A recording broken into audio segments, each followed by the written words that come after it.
এটা আমি অত্যন্ত জরুরি মনে করেছি যে সবাই দেখা সাক্ষাৎ করা। এখানে যে সব সমস্যার নিষ্পত্তি হয়ে যাবে সেটা চিন্তা করি না, কিন্তু দেখা সাক্ষাতের এটা একটা মহাওষুধ। দেখা সাক্ষাৎ হলে তার একটা প্রতিফল পাওয়া যায়। চোখাচোখি হলে, মুখোমুখি হলে, কথা শুনলে, যে জিনিসটা কাগজে আসলে কাগজটা সরিয়ে দিয়েছি, কিন্তু মুখের মধ্যে শুনলে মনে হচ্ছে তাই তো, এটা একটা বড় বিষয়, তো আমরা তো মনোযোগ দিচ্ছি না এটাতে। কাজে সেই মনোযোগের ব্যাপারটা এসে পড়ে, যে মনোযোগ দেওয়া সাক্ষাতে। এটা তো সম্মেলনের কাঠামোর ভেতরে। সম্মেলন তার বসে বক্তৃতা শোনার বিষয় না। দেখা সাক্ষাৎ হবে, চা পানির আসরে কথা হবে, তারপর করিডোরে কথা হবে, নিজেদের মধ্যে আলাপ হবে, উভয় পক্ষের মধ্যে আলাপ হবে, উপরওয়ালা নিচেরওয়ালা মাঝেরওয়ালা সবার সঙ্গে দেখা সাক্ষাৎ হবে। অনেক বিষয়ের নিষ্পত্তি হয়ে যায়, তার অনেক জন্য বোঝা হয়, নিষ্পত্তি না হলে বুঝতে পারে জিনিসটা। এবং এর ফলে যে আমরা একটা গুরুত্বপূর্ণ কিছু আবিষ্কার করে ফেলবো তা হয়তো হবে না, হতেও পারে, না হলেও কোনো আপত্তি নেই। এই যে বোঝাশোনা দেখা সাক্ষাতের ফলে যে মনের মধ্যে যে পরিবর্তন আসে, প্রশ্নগুলো জাগে, উত্তরগুলো আসে, সেটা একটা মস্ত বড় পাওনা। তোমরা আশা করি আজকে যে বৈঠক হচ্ছে, কথাবার্তা হচ্ছে, এটা আনুষ্ঠানিকভাবে বক্তৃতা শোনা হচ্ছে, তার বাইরেও, আনুষ্ঠানিকতার বাইরেও অনেক জিনিস আছে যেগুলো মনের মধ্যে দাগ কাটে এবং সঙ্গে সঙ্গে এটা কাজে লাগে। তো আমি খুব খুশি হলাম যে স্বাস্থ্য মন্ত্রণালয় এই আয়োজন করেছে। এই আশা করি এই দেখা সাক্ষাতের কারণে আমরা অনেক সুফল পাব। স্বাস্থ্যসেবা যে স্বাস্থ্যহীন সেটা আমরা সবাই বুঝি,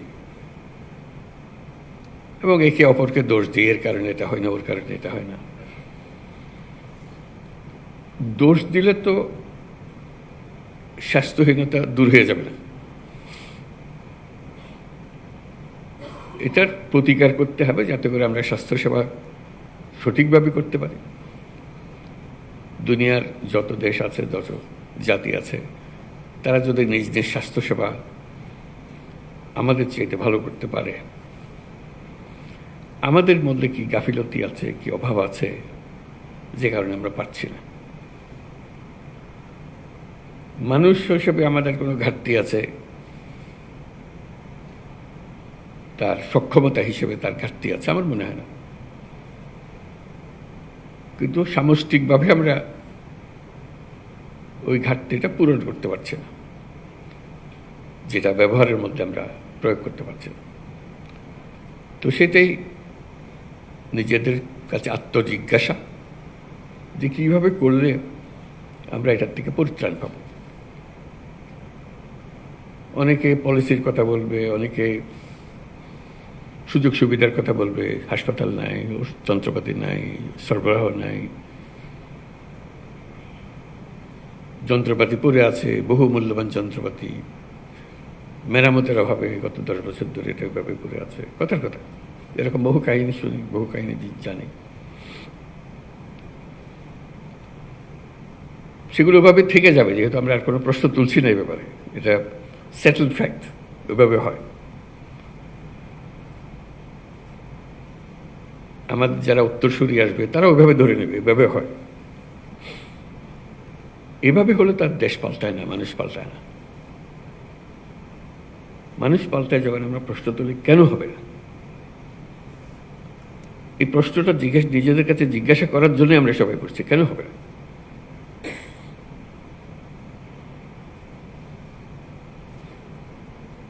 আমাদের কি কিছু অভাব আছে মানুষ হিসেবে? আমরা কি অধম একটা জাতি? আমাদের সমস্ত কিছু আইন কাঠামো, নীতিমালা, যন্ত্রপাতি,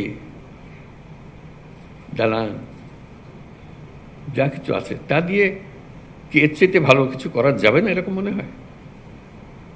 আমার তো মনে হয় না। আমার মনে হয় আমরা এই যে সম্মেলনে আসলাম, কথাবার্তা বললাম, সেটাকে উপলক্ষ করে যেভাবে আছে সেটাকে যদি আমরা প্রশ্ন করি যে না এইভাবে থাকবে না, আমি এটাকে অন্যভাবে করব, কারো সাহায্যের দরকার নাই, উপরওয়ালার দিকে তাকিয়ে থাকতে হবে না, নিচেরওয়ালার কাছে তার কোনো বিশেষ সুবিধার কথা বলতে হবে না, আমরা নিজেরাই যেভাবে আছে ওভাবে এই সম্মেলন ঠিক করলাম যে এইভাবেই আমরা এই পরিস্থিতির মধ্যেই সমস্ত অভাব এবং ঘাটতির মধ্যেই আমরা এর চেয়ে ভালো করব। আমি একদম নিশ্চিতভাবে বলতে পারি স্বাস্থ্যসেবা 25% ভালো গেছে, শুধু এইটুকু চিন্তা করে আমরা এর চেয়ে ভালো করবো, এর মধ্যে করব। আর এর থেকে সুযোগ যদি একটু বেশি হয়, অন্যান্য জিনিস যেগুলো বলেছে আরও নিয়োগ করা হবে, আরও পদ সৃষ্টি করা হবে, এগুলো পরে হোক, কিন্তু যেভাবে আছে এইভাবেই যদি আমরা করতে চাই, তাতে শুধু মন ঠিক করা যে আমি করব, অন্য কে কী করলো না করলো ওর দিকে তাকাবো না, আমি আমারটা ঠিক মতো করবো, আমার সাধ্যে যতটুকু করায়, তাহলে 25% ভালো হয়ে যাবে। এই 25% কিন্তু অত্যন্ত মূল্যবান 25%, কারণ এখানেই মানুষ মারা যাচ্ছে এই 25%-এর ভেতরে, যেটুকু আমরা করছি না, যেটা আমরা করতে পারতাম, নানা ব্যাখ্যা দিয়ে সেটাকে ঢেকে রাখছি আমরা, কিন্তু ভেতরে আমি জানি যে আমি পারতাম। কি হয়েছে, আমি গতের মধ্যে পড়ে গেছি। ওই যে স্বাস্থ্য উপদেষ্টা মহোদয় বললেন যে হাসপাতালে গেলাম, যেখানে যা থাকার কথা নাই, যেখানে যা করার কথা করছে না, ইত্যাদি ইত্যাদি।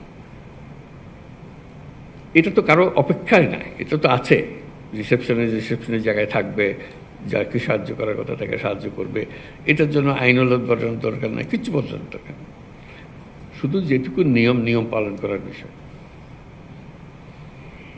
এই সম্মেলনে আমরা চেষ্টা করি ওই 25% যেটার কথা বললাম নিজেরা করে ফেলতে পারবো, এবং 25%-এর চেয়ে তো একটু বেশিও করতে পারবো। এই জন্য একটা মহা সুযোগ, এটা ঐতিহাসিক যদি সম্মেলনের কারণে নাও হয়ে থাকে, এটা মহা পরিবর্তন দেশের মধ্যে এসছে, আপনারা নিশ্চয়ই অনুভব করেন। সেটা অনুভব না করে উপায় তো নাই, এমন সব কাণ্ড হয়েছে দেশের ভেতরে যেটা 1000 বছরে আর হবে কিনা সন্দেহ।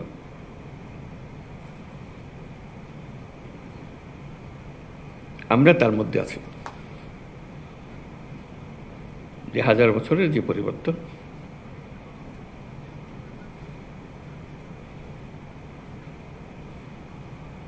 সেই সুযোগ, সেই আবহ, এর ভেতরে আমরা আছি।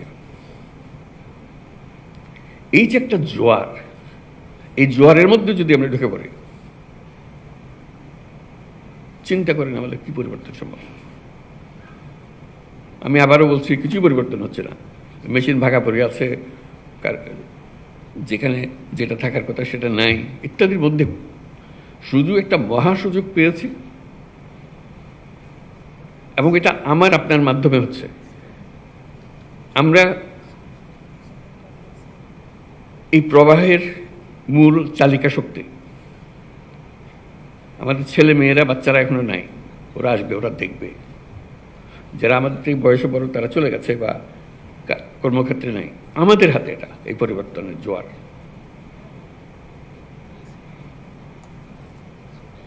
এই পরিবর্তনের আগের মুহূর্তে আমরা একরকম ছিলাম, এক জগতে বাস করতাম, মেনে নিয়েছিলাম সবকিছু যেভাবে আছে সেভাবেই হবে। একটা বালিশ যদি 1 লক্ষ টাকা দিয়ে কিনতে হয়, আমরা 1 লক্ষ টাকা দিয়ে কিনবো, ওইভাবে নিয়ম ওইভাবে করেছি। এখন তো হঠাৎ করে পাল্টে গেছে সবকিছু। সে পরিবর্তনটুকু যে আমাদের জিম্মায় হচ্ছে, এই জিম্মাটা বদকার। কেউ এটা নির্দেশ দিয়ে কাউকে করাতে পারবে না, এবং আপনি সেটা না করলে ওই মেয়াদ শেষ। পরে যারা আসবে তারা ওরা তো করে গেছে, এগুলো এইভাবে করেছে, আমরা এভাবে করছি।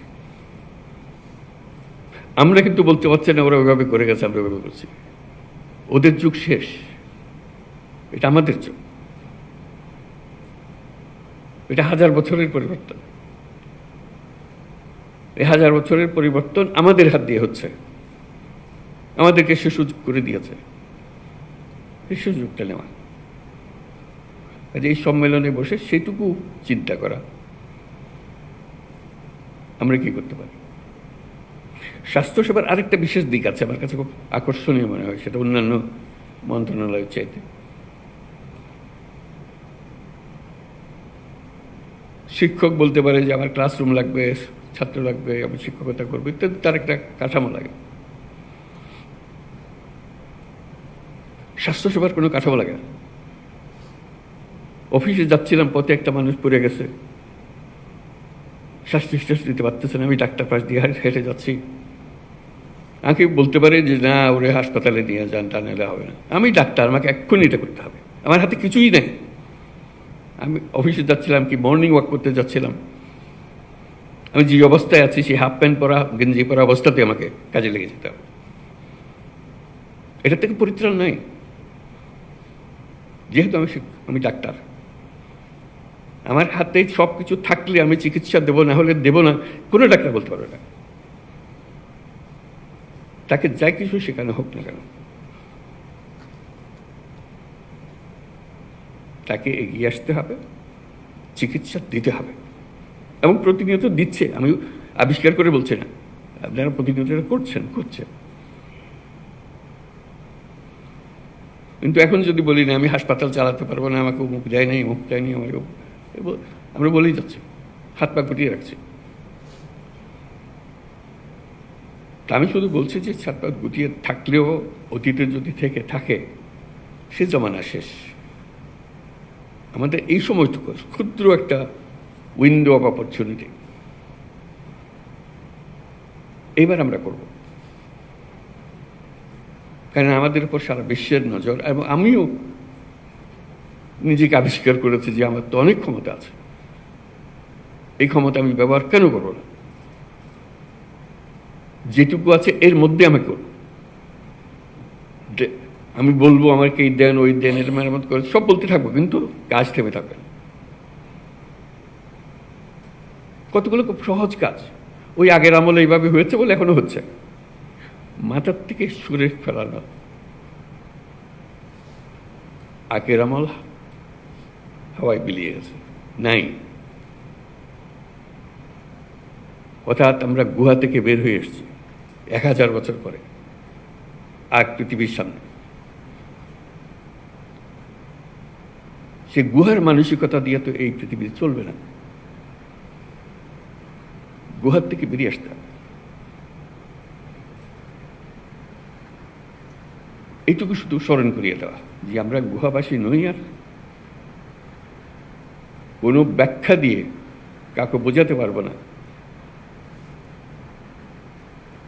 গুহা কি ছিল, কারণ তারা সে দেখে নেই, তার পরবর্তী প্রজন্ম দেখে নেই। তারা দেখেছে যে আপনারা তো গুহার থেকে বেরিয়ে এসছেন, আপনারা কেন বসেছেন? আমরা কিন্তু গুহাবাসী হিসেবে হাত পা বন্ধ করে বসে আছি, গুহার থেকে যে বেরিয়ে গেছি সেটা মনে নেই।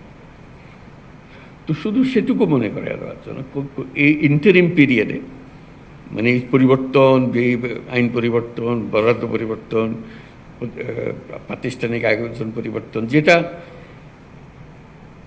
স্বাস্থ্য কমিশন খুব সুন্দরভাবে তুলে ধরেছে আমাদের কাছে, আমরাও চাই যে এটা পরিবর্তনগুলো হোক, আসুক, তড়িৎ গতিতে আসুক। আমরা প্রথম চোটে বলেছি স্বাস্থ্যতে কী কী পরিবর্তন দরকার, সবাই মিলে, প্রাইভেট সেক্টর, পাবলিক সেক্টর, যাবতীয় পলিসি মেকার্স, স্বাস্থ্য খাতে যাদেরকে আমরা সম্মানিত ব্যক্তি হিসেবে মনে করি, তাদেরকে দায়িত্ব দিয়েছিলাম, আপনারা বলেন কি করতে হবে। তারা বহু কষ্ট করে, বহু পরিশ্রম করে এই রিপোর্ট আমাদেরকে দিয়েছে, আমরাও সম্মান করছি সেই রিপোর্টকে, যে কীভাবে আমরা এটাকে কাজে লাগাবো। কিন্তু সেই কাজে লাগানোর শেষ মুহূর্ত পর্যন্ত অপেক্ষা করবেন না, প্রতি মুহূর্ত দ্রুত চলে যাচ্ছে। এগুলো কবে হবে? হবে এক সময়, কিন্তু আজকের দিন তো আজকের দিন, এটা তো আর ফিরে পাবো না। আজকের দিনের কাজ আজকের দিনেই করে ফেলতে আমার মতো করে করতে হবে। আর কারো পরামর্শের জন্য আমি কি কম অভিজ্ঞ নাকি? আমি কি কম দেখেছি নাকি? আমি কি জানি না কি করতে হবে? ও করে না কি করবো আমি? আমারটা আমি করবো। আমি যেটুকু আমাকে জায়গা দিয়েছে, যে জায়গাতে আমার করার কথা, আমি তো সৌভাগ্যবান, আমাকে কিছু দিয়েছে, কিছু একটা দিয়েছে। আরেকজনকে কিছুই দেয়। সমাজ আপনাকে, রাষ্ট্র আপনাকে কিছু সুযোগ সুবিধা দিয়েছে, সবটা দেয় নাই। আপনার মনে বেদনা যে আমাকে সবটা দেয় নাই। যেটুকু দিয়েছে সেটার যেহেতু একটা সুযোগ পেয়েছি, যে বললাম একটা মহা সীমারেখা আমার কাছে উঠিয়ে নিয়েছে, আমি এখন মুক্ত মানুষ করতে পারি। সেটুকু করার জন্য দুর্নীতি এক জিনিস কি ছিল, কিভাবে হয়েছে সেটা ব্যাখ্যা আমার দেওয়ার দরকার নেই, আপনারা অনেক জানেন। সেটা যদি আমি কমাতে পারি, সেটা যদি আমি বন্ধ করতে পারি, সেটুকু যদি কাজে লাগাতে পারি, যেখানে আমি অন্যরা আমাদের সুযোগ দিয়েছিল, সেই সুযোগ ওই কারণে আমরা করেছি। এখন সেই সুযোগও চলে গেছে, আমরা এর মধ্যে নেই। যেহেতু ওই যে ইন্টারিম পিরিয়ড, যে সময়টুকুতে আমরা কর্মরত, এরপরে যারা নতুন ঢুকবে ওরা বলবে যে আপনারা তো কিছু করেন নাই, আপনাদেরকে সুযোগ দেওয়া হয়েছিল, আপনারা করেন নাই। এখন আমরা না করাতে ওই পুরনো অভ্যাস আমাদের কাছে আবার চলে এসছে। সেই পুরনো অভ্যাস একটা ইটি টেনে দেওয়া। চিন্তা করেন কি করতে পারেন, এটা কেউ বাধ্যবাধক করে বাধ্যতামূলকভাবে আরেকটা সার্কুলার জারি করে করতে হবে এমন কিছুর কথা আমি নিশ্চয় বলছি না। আমি শুধু ব্যক্তিগত দায়িত্বের কথা বলতেছি। এটা সুযোগ, এবং আমি পারি। আমার কাছে অনেক সৃজনশীলতা আছে, আমার কাছে অনেক ক্ষমতা আছে। ক্ষমতা মানে এক্সিকিউটিভ পাওয়ারের ক্ষমতা না, মানুষ হিসেবে ক্ষমতা আমার হাতে। আমি ডাক্তার, আমি স্বাস্থ্যকর্মী, আমি স্বাস্থ্যের দায়িত্ব নিয়োজিত। স্বাস্থ্যে অনেক কিছু আমি করতে পারি, চিল্লাচিল্লি করতে পারি, কাজ করে ফেলতে। 10 জনকে ডেকে ডাক্তার ও ডাক্তার সবারই মিলে বলবো আসুন তো ভাই এটা করে ফেলে, আমার বিশ্বাস সবাই সারা দেবে। চিকিৎসা এমন একটা জিনিস, স্বাস্থ্য এমন একটা জিনিস, এখানে বাদ প্রতিবাদের কিছু নেই, এখানে রাজনৈতিক মতবাদের কিছু নেই। মানুষ মারা যাচ্ছে, আমি তাকে সেবা দিচ্ছি, তার জীবন রক্ষা করার চেষ্টা করছি। এখানে বাধা বন্ধুদের কিচ্ছু নেই। আপনি ডাক দিলে সবাই ছুটে আসে, এটার কোনো বিকল্প নেই। তো ওইটুকু আলাপ আলোচনা করা, নিজেরা কি করতে পারি, এবং আগামী দিনে আমাদের প্রতিদিনের কাজকর্ম কী হবে। কারো কাছে প্রতিজ্ঞা করার বিষয় নেই, মুচলেখা দেওয়ারও কিছু নেই। এটা নিজের মুচলেখা নিজের কাছে, ওই ভঙ্গিতে অগ্রসর হবে। আমরা একটু মনোযোগ দিলে, আমাদের নিজেদের চিন্তাটাকে সেভাবে গড়ে তুললে, এই যা আছে এর মধ্যে থেকে একটা বিরাট পরিবর্তন আমরা আনতে পারি। বিরাট পরিবর্তন, ছোটখাটো পরিবর্তন। আমরা আজকে যারা এখানে বসে আছি এই পুরো মজলিসে, এরাই হলো বাংলাদেশের স্বাস্থ্যসেবা। এখানে শেষ, পেছনে ফিরে সামনের দিকে লাভ নেই। আমরা দিলে হয়, আমরা না দিলে হয় না। আমরা দিলে এটা পাল্টে ফেলতে পারে, আমরা না দিলে এটাকে আরো বড় গহ্বরের মধ্যে ঢুকিয়ে দিতে পারে। এমন প্যাচ কষে দেবো, কোনো সরকারের সাধ্য নেই এটা থেকে বেরিয়ে আসে। দুটোই আমরা জানি, কোনটা কোন এই সিদ্ধান্ত ব্যক্তি হিসাবে আমাদেরকে নিতে হবে। কাজে আপনাদের স্বাস্থ্যসেবাতে যারা আমরা নিযুক্ত আছি,